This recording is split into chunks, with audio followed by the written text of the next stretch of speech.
भारतीय विमान company jet airways आता इतिहासात जमा होणार आहे.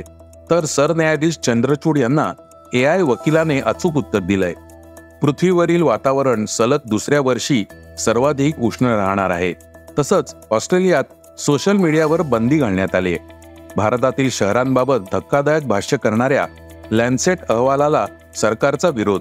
तर IPLच्या लिलावात युवराज सिंग, कैफ आणि तेंडुलकरही उतरणार आहेत.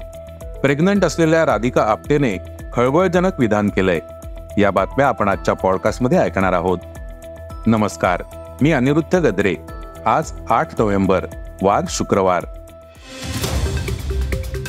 पॉडकास्टची पहिली बातमी आहे जेट एअरवेज आता इतिहासात जमा होणार असल्याची.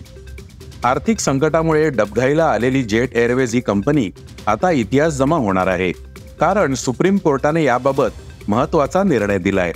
राज्यघटनेतील 142व्या कलमाच्या माध्यमातून लाभलेल्या अधिकारांचा वापर करून संपत्ती विकून कर्जदात्यांची देणी फेडण्याचे निर्देश आज सुप्रीम कोर्टाने कंपनीला दिले. या निकालाच्या अंमलबजावणीसाठी तात्काळ ऋणशोधन अधिकारी नियुक्त करण्याचे आदेशही NCLTच्या मुंबई पीठाला देण्यात आले. जेट एअरवेज पुन्हा सुरू करण्याच्या स्वीकृत निराकरण योजनेनुसार 4,783 कोटी रुपये देऊन जालान कलरॉक कन्सोर्शियमनं ही कंपनी ताब्यात घेण्यावर सहमती झाली होती. त्यासाठी सुप्रीम कोर्टाच्या 18 जानेवारीला दिलेल्या आदेशानुसार कन्सोर्शियमला 350 कोटी रुपयांचा पहिला हप्ता जमा करायचा होता. पहिल्या हप्त्याची पूर्ण रक्कम जमा करण्यापूर्वीच जेट एअरवेजची मालकी जालान कलरॉक कन्सोर्शियमला हस्तांतरित करण्याचा आदेश राष्ट्रीय कंपनी विधी अपील लवादाने अर्थात NCLTने दिले. या आदेशाला स्टेट बँकेच्या नेतृत्वाखाली पंजाब नॅशनल बँक आणि JC कर्जदात्यांनी सुप्रीम कोर्टात आव्हान दिलंय. सुप्रीम कोर्टाच्या आदेशाची घोर अवहेलना केल्याबद्दल NCLTला फटकारून सरन्यायाधीश चंद्रचूड यांच्या अध्यक्षतेखालील खंडपीठाने जेट एअरवेजची संपत्ती विकून कर्जदात्यांची देणी फेडण्याचे आदेश दिले. कोर्टाने जेट एअरवेजच्या कर्जदात्यांना 150 कोटी रुपयांची बँक हमी वठवण्याची परवानगी दिली आहे. कर्जदात्यांव्यतिरिक्त जेट एअरवेजला कर्मचाऱ्यांची 289 कोटी रुपयांची थकबाकीही द्यायची आहे. जेट एअरवेज दिवाळखोरीत निघाल्याचं जाहीर झाल्यामुळे या कंपनीमध्ये 74.6 कोटी रुपयांची गुंतवणूक केलेल्या 1,43,000 भागधारकांचंही नुकसान होण्याची चिन्ह आहेत. जेट एअरवेजमध्ये पंजाब नॅशनल बँक, एतिहाद एअरवेज आणि पूर्वाश्रमीचे प्रवर्तक यांची एकूण 75% गुंतवणूक आहे. पॉडकास्टची दुसरी बातमी आहे सरन्यायाधीशांनी विचारलेल्या प्रश्नाला AI अर्थात कृत्रिम बुद्धिमत्ता वापरून बनवलेल्या वकिलाने अचूक उत्तर दिल्याची. एरवी न्यायालयीन कामकाजादरम्यान बेशिस्तीने वागणाऱ्या वकिलांना नेहमीच खडे बोल सुनावणारे सरन्यायाधीश धनंजय चंद्रचूड मात्र गुरुवारी AIने तयार केलेल्या एका वकिलाचा सामना करत होते. सरन्यायाधीशांनी विचारलेल्या प्रश्नाला त्या वकिलानंही अचूक उत्तर दिलं. निमित्त होतं राष्ट्रीय न्यायिक संग्रहालय आणि आर्काईव्हच्या उद्घाटनाचं. मृत्यूदंडाच्या शिक्षेला भारतात घटनात्मक मान्यता आहे का, अशी विचारणा सरन्यायाधीशांनी केली असता स्क्रीनवर अवतरलेल्या सुटाबुटातील चष्माधारी वकिलाने दिलेलं उत्तर ऐकून सरन्यायाधीशांनाही धक्का बसला.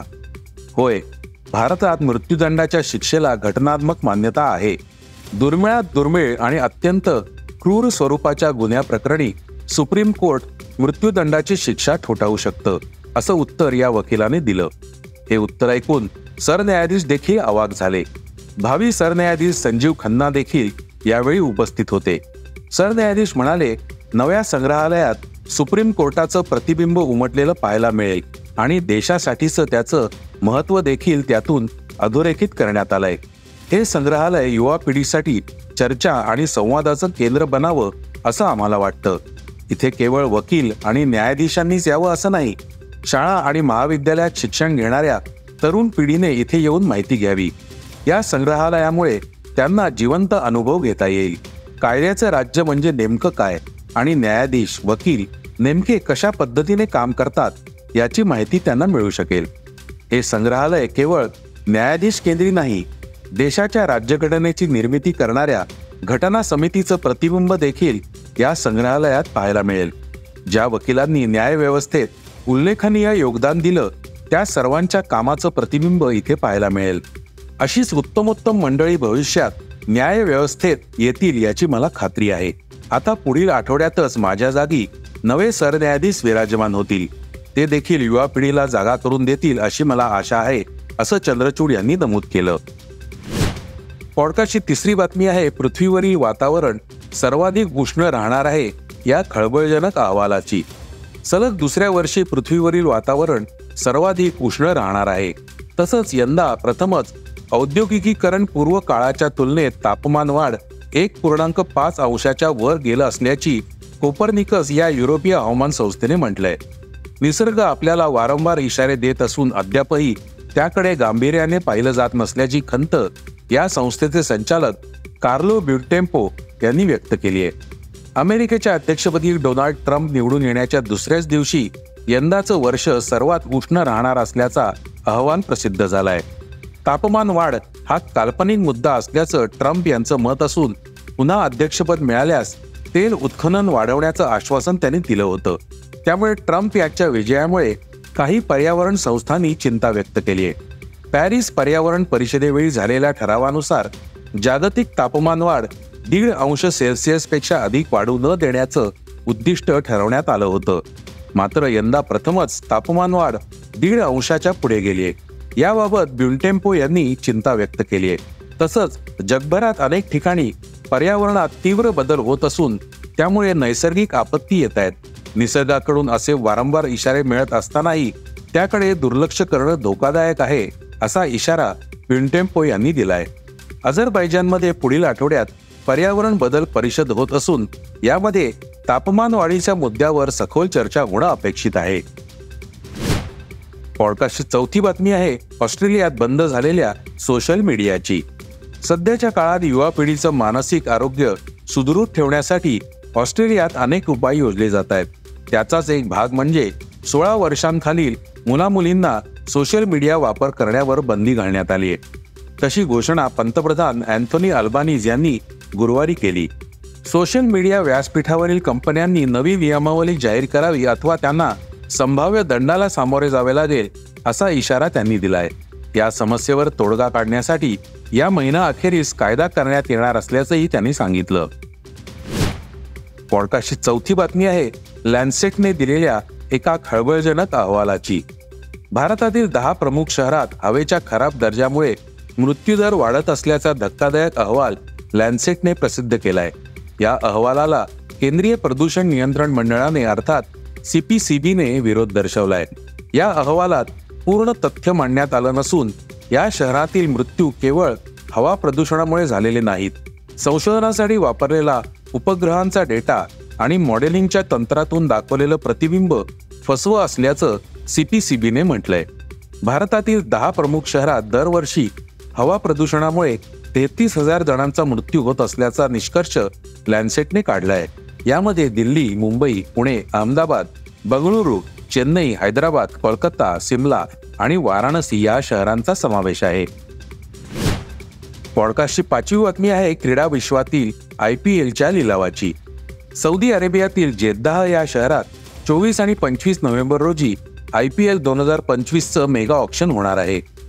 31 ऑक्टोबर रोजी 10 फ्रँचायझनी एकूण 46 खेळाडूंना आगामी IPL हंगामासाठी संघात कायम ठेवण्याचा निर्णय घेतलाय. तर यावेळी IPLच्या मेगा लिलावासाठी एकूण 1,574 खेळाडूंनी आपली नावं नोंदवली आहेत. ज्यात 1,165 भारतीय आणि 409 परदेशी खेळाडू आहेत. या यादीत 320 कॅप्ड, 1,224 अनकॅप्ड खेळाडू आणि संलग्न राष्ट्राच्या 30 खेळाडूंचा समावेश आहे. यावेळी युवराज सिंग, मोहम्मद कैफ आणि अर्जुन तेंडुलकरही लिलावात पाहायला मिळतील. यामध्ये या तिघांपैकी प्रत्येकाची मूळ किंमत 30 लाख रुपये असणार आहे. पॉडकास्टची शेवटची बातमी आहे मनोरंजन क्षेत्रातली. अभिनेत्री राधिका आप्टे हिने एका मुलाखतीत आपल्या गरोदरपणाविषयीच्या अनेक गोष्टी उघड केल्या आहेत. प्रेग्नन्सीचा अनुभव आणि त्याकडे बघण्याचा आपला अनुभव तिने शेअर केलाय. त्या दिवशी प्रीमियरला आपण हजर राहिलो नसतो तर ही बातमी कुणालाही कळली नसती, असंही ती म्हणाली. राधिका पुढे म्हणाली, मला आणि माझ्या नवऱ्याला कधीच मूल नको होतं. जेव्हा 2 महिने झाले तेव्हाही मला विश्वास बसत नव्हता की मी प्रेग्नंट आहे. पण या सगळ्यात नवरा सकारात्मक होता. त्याने मला खूप सपोर्ट केला. आमच्या आयुष्यात आम्ही बाळाचा विचारच केला नव्हता, त्यामुळे हे आमच्या आयुष्यात एक वेगळं वळण होतं. प्रेग्नन्सी म्हणजे जोक नाहीये. कोणासाठी हा अनुभव खूप छान असू शकतो, पण एखाद्यासाठी हा प्रवास वेदनादायी असू शकतो. गरोदरपण हे खूप कठीण असतं.